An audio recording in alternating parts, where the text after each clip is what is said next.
Times now Woodland को बधाई देना चाहता हूँ कि 6 फॉर्मेशन डे उन लोग ने दिल्ली को आगे बढ़ा किया। तो इसको जो सेलिब्रेशन दिल्ली में किया तो आप लोग को बहुत गर्व हुआ, क्योंकि आप लोग ने टाइम्स नाउ वुडलैंड ने दिल्ली को चुना, क्योंकि चुनने का कोई कारण भी हो सकता है। तो हमारे तरफ से तो क्या दिख रहा है कि वो जो रिश्ते के बढ़ाने, भूटान और इंडिया के रिश्ते को बढ़ाने के लिए कोई एक अच्छा जेस्चर है, तो हम बहुत खुश हैं।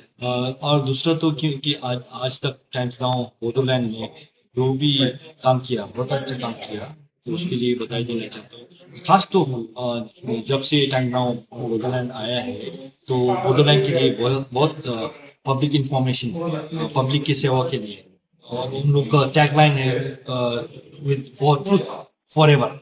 तो इसी के साथ सत्य के साथ जो काम कर रहे हैं उसी को मैं बधाई देना चाहता हूँ। और इसके सीजन में हमारे इंडिया में कहीं ऐसा मिसकंसेप्शन आता है कि भूटान पानी छोड़ छोड़ दिया, इसके बारे में आप क्या अच्छा, और आपने सही बताया मिसकंसेप्शन। जैसे आप आदमी लोग को पता होना चाहिए कि भूटान ज्योग्राफी के साथ तो होने से हम लोग तो एक पहाड़ देश है, तो जब भी पानी पहाड़ में गिरता है तो चल के हमेशा तराई में आता है, प्लेन में आता है। तो प्लेन में वो तो लॉ ऑफ नेचर है। तो इसीलिए खास तो क्या है, आदमी लोग को गलत इंफॉर्मेशन हो रहा है कि भूटान ने डैम खुला के डैम से पानी छोड़ रहा है, तो वो नहीं है। हमेशा जो पानी आ रहा है हम लोग की इधर से पानी पहाड़ से नीचे आ रहा है, तो इसीलिए जो बारिश के सीजन में, मानसून के सीजन में जब भी पानी ज्यादा आता है तो आदमी लोग को हैरान हो के उन लोग को, क्योंकि खेत में जाता है, कोई का घर में जाता है, इसीलिए उन लोग को भी मजबूत है कि शायद भूटान ने छोड़ा होगा, मगर ऐसे नहीं है। हम लोग हमेशा बोलता है कि आप लोग मीडिया के लोग फिर आदमी लोग भूटान में आके देख सकता है कि हम लोग पानी छोड़ा कि नहीं।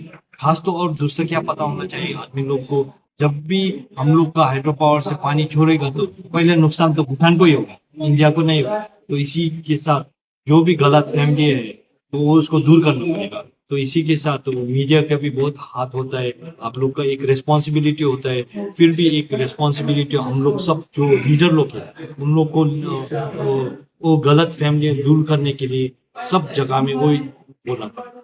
भूटान के लिए तो इंडिया के सुरक्षा हमेशा हमारा मन में है।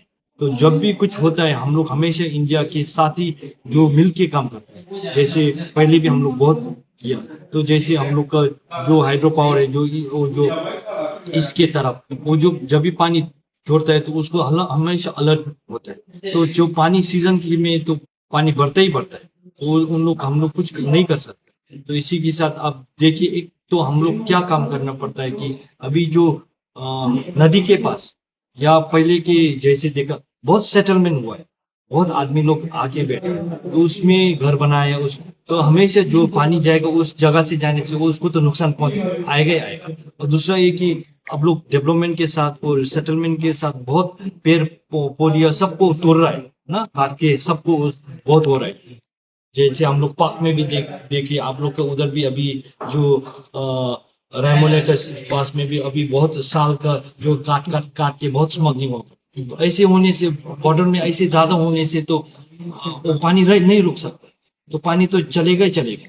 तो उसी के साथ तो हम सबका क्या बोलेगा वो रिस्पॉन्सिबिलिटी होता है कि हम लोग कैसे उसको पानी को प्रोटेक्ट करें, उसमें हम लोग मिलजुल के काम करना पड़ेगा, एक दूसरे को दोष नहीं ठहरना होगा।